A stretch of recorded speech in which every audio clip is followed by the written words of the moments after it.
আমার কিছু চিন্তাধারা আমাকে গুনার থেকে বাঁচাতে পারে। আমার নিজের পরিবর্তন যদি হয়, আমি যদি নিজেকে পরিবর্তন করতে পারি, গুনার থেকে বাঁচা সম্ভব। কয়েকটা বিষয়ের খেয়াল যদি সর্বদা আমি অন্তরের মধ্যে রাখতে পারি, গুনার থেকে সবর করা তথা গুনার থেকে বাঁচা সম্ভব। এক নাম্বার যেই বিষয়টা আমরা খেয়াল রাখবো, আল্লাহ তাআলা বলেন, وَلَقَدْ خَلَقْنَا الْإِنسَانَ وَنَعْلَمُ مَا تُوَسْوِسُ بِهِ نَفْسُهُ وَنَحْنُ أَقْرَبُ إِلَيْهِ مِنْ حَبْلِ الْوَرِيدِ। একটু মোহাব্বতের জবান খুলে বলেন তো, আমি আপনি পৃথিবীর যেখানে যে অবস্থায় থাকি না কেন, তাম দুনিয়ার সব মানুষের চোখের অন্তরালে চলে যাওয়া সম্ভব, কিন্তু আল্লাহ তাআলার নজরের বাহিরে যাওয়া সম্ভব নাকি?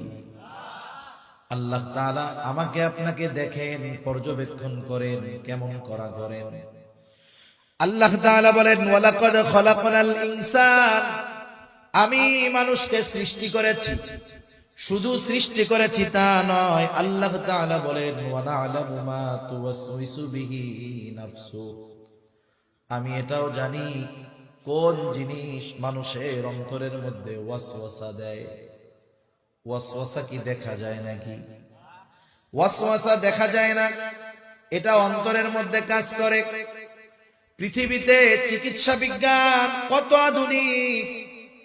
এখন যদি একটা মানুষ, সুস্থ মানুষ, সে যদি নিজেকে মেশিনের মধ্যে ভরে দেয়, তার দেহ চেক আপ হয়ে যাবে, রিপোর্ট বের হয়ে যাবে, সে সুস্থ মানুষ। কিন্তু শরীরের কোন কোন অঙ্গগুলা দুর্বল হচ্ছে, ভবিষ্যতে আক্রান্ত হতে পারে, ওই রিপোর্টের মধ্যে লেখা চলে আসবে, আপনার কিডনি কিন্তু দুর্বল হচ্ছে, এখনো হয় নাই, সাবধান থাকেন। তার মানে দেহের সব খবরাখবর ওই মেশিনের মাধ্যমে পাওয়া যায়। কিন্তু বলেন তো, দুনিয়ায় এমন কোন মেশিন আবিষ্কার হয়েছে নাকি যেই মেশিন আমার আপনার অন্তরের ওয়াসওয়াসার খবর বের করতে পারবে?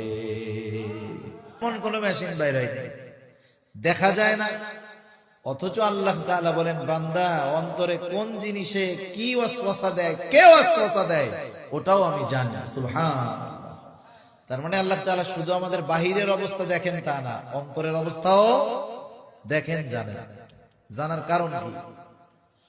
আল্লাহ তাআলা বলেন, কারণ হলো ওয়া নাহনু আকরাবু ইলাইহি মিন হাবলিল ওয়ারিদ,